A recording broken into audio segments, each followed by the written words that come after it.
I am Betsy Jolas, a very old composer. Now I've been composing for about 70 years, that's a lot, and laureate of the Diaphonique. The new piece is a cross between deformed quotation of Happy Birthday. I have retained the profile of the tune, of the famous tune, with other notes. But sometimes you recognize it.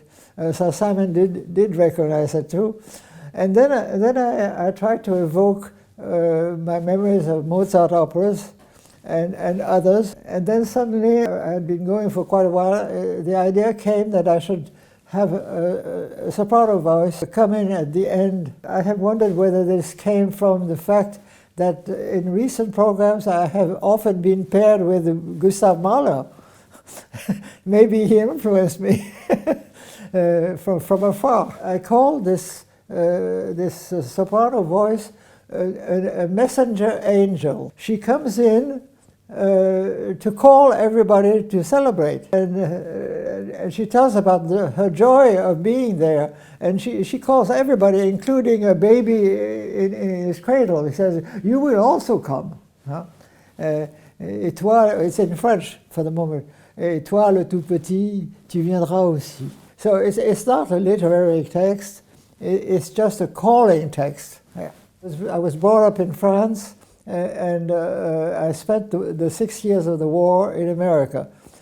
And America was, for me, both adolescence and the fact that I was discovering that I wanted to be a musician. Because in America at the time, this was the war, there were so many musicians from Europe who had gone there.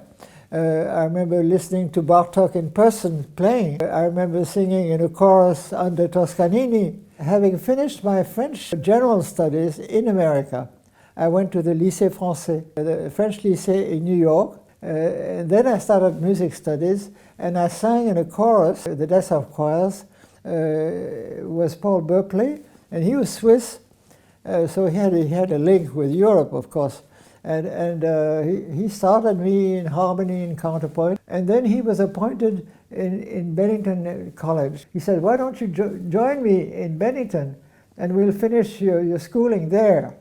And at one point he said to me, "Why don't you write something for us?" I never understood how he could have asked me that, because I hadn't written anything worthwhile. But I did. I wrote a mass. And so ultimately, I became a student of Darius Milhaud and Olivier Messiaen. I think I was even his assistant at one point. This has been a very interesting and rich experience. Yeah.